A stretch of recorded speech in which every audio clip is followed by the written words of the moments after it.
Well, we just finished phase 3, the wiring underneath the bench, as you can see here. Amber's already testing it out. This is the 2.5. I can sit right there and we can squeeze 1/2 of a person between us, which is going to be perfect. We just got to tell some of our friends just to bring over 1/2 of themselves and they can join us.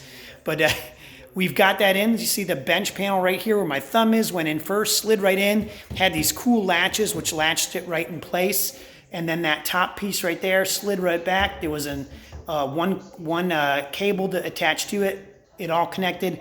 Everything was labeled. Almost didn't even need to look at the instructions. So this is perfect for most men. Don't even have to look into the instructions, and it's hard to mess it up. So my wife is loving me today because it's the first thing I haven't messed up this week. So that's a good thing. Now we've got this all hooked up. We turned the power onto the unit, which is important.